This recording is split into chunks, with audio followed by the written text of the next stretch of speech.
culture, a woman's ability to bear children is considered very divine. Pregnant women are treated with extreme care. A woman's husband sits by her side and seeks enjoyment in fulfilling her wishes, however small they may be. Whether it be random cravings for food, the urge to visit her parents, or buying clothes for her yet-to-be-born child, a husband ensures he brings joy to his wife during her pregnancy. Until the 31st day since the child's birth, neither the child nor the mother are allowed to leave their home. The time period from day 1 to day 31 is referred to as the Toraku, a time of religious impurity. During this time period, members of the family are not allowed to engage in religious activities, including visiting the temple. Following 31 days, this impurity is removed by cleaning the house and everything contained within it. Also, auspicious showers are taken by all members of the family, and everyone celebrates by dressing up in new clothes and visiting the temple. On this special day, the child makes his or her first visit to the temple, where the hair is shaved off their heads and offered to the deity. If the child is a female, this is also the day when she gets her ears pierced.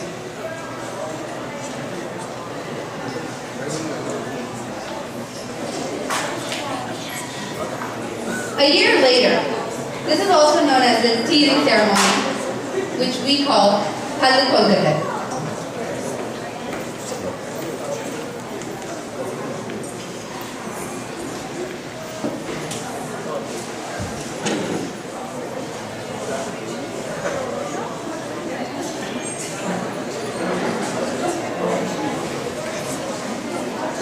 They shower the 1-year-old with kolgate, pens, and pencils, and money.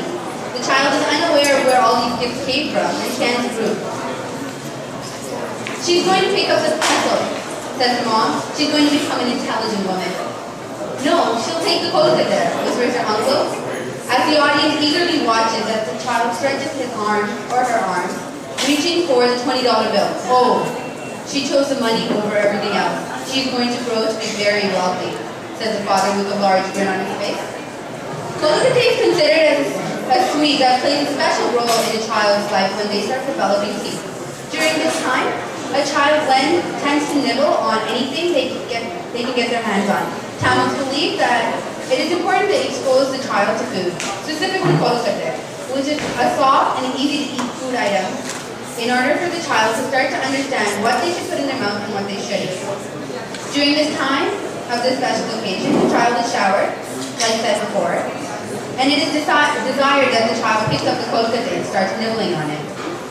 However, if the child picks up a pencil, it is thought to be symbolic of the child's success in his or her education. And if the child picks up money, like I said, it would symbolize the wealth that the child will experience and accumulate in the future. 13 years later.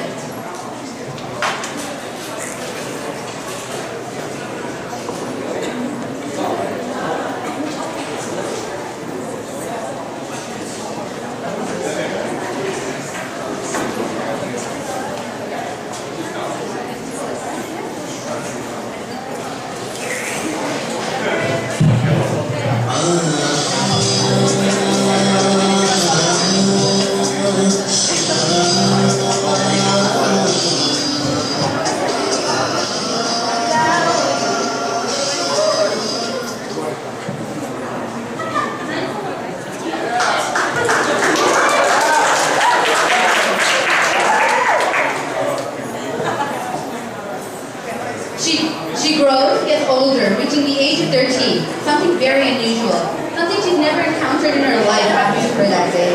She approaches her mother, seeking for clarification, and her mother proudly explains to her that she has attained puberty. Puberty? She thinks about it for a while and takes the new information, and suddenly bows her head, looking at the ground, too shy to lift her head up. But in the modern day, this is what she thinks. Be a big girl.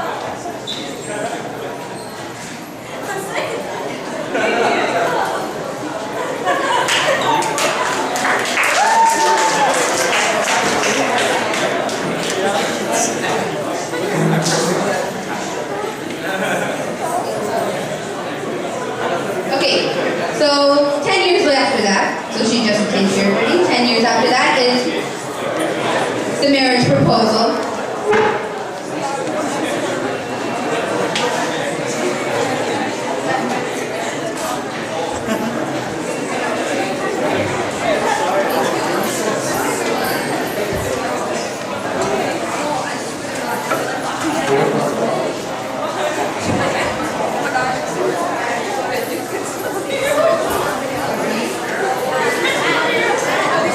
She takes a peek at the groom from her room, hoping to see the man of her dreams. Her eyes spotted, she stares for a minute, smiles, and runs into the corner of her room. It's him! It's him! She can't resist from smiling. Her mother enters the room, handing her a tray of teacups, telling her to serve it to the family of the room. She walks into her soon-to-be in-laws, serving them tea one at a time. As she approaches the groom, she quickly glances at him with shyness. He looks at her, their eyes meet. She hands him the teacup and runs into her room, not being able to handle the shyness. And then he says, what does he say? She blushes, and then she said, he likes me? I like him too. This event is referred to as a pundaparto, also known as a marriage proposal. This is a primary step in an arranged marriage based on the horoscope compatibility the prospective bride and groom meet with their families. Based on the first impressions of each other, consent from the bride and groom are sought and the date of engagement is fixed. And today is the wedding.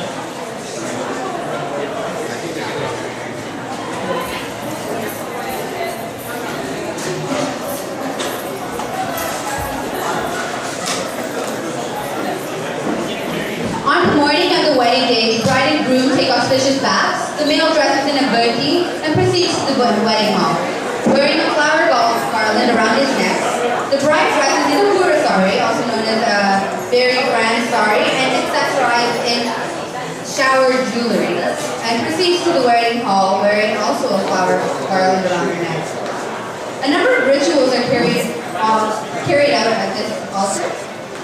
The groom ties the tali, the first 3 knots of the holy thread, around the bride's neck. The groom's sister ties the remaining 2 knots, and the 3 knots of the tali symbolize 3 aspects of a married woman: her obedience to her husband, obedience to her parents, and respect for God. At this time, relatives shower the newly couples with flowers and yellow rice, offering their blessings.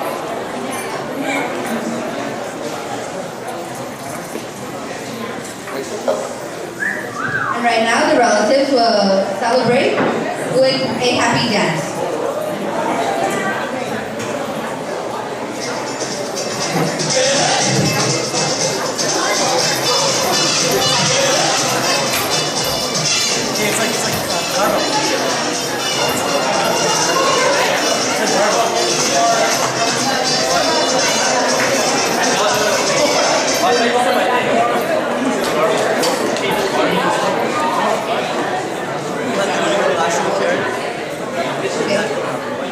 The rituals end with the viewing of the Arundhati star, symbolizing virtuous change. Following this, the couple engage in friendly games.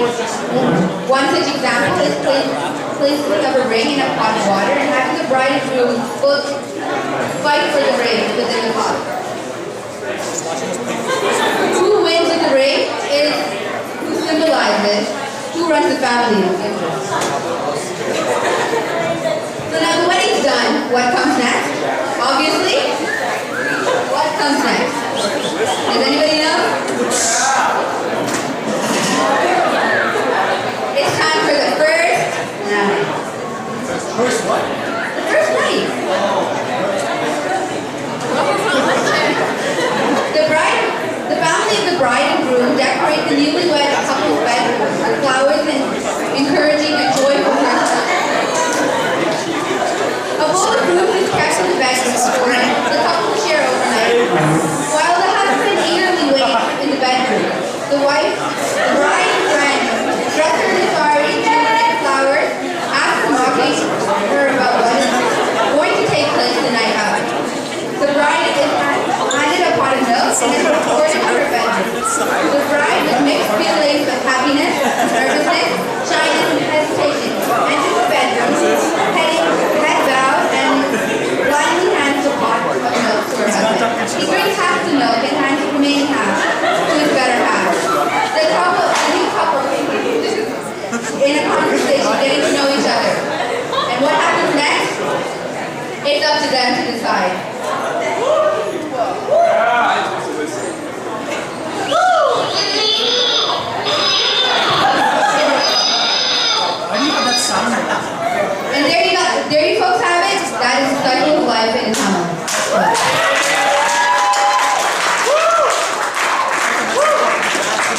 right here and right in bed.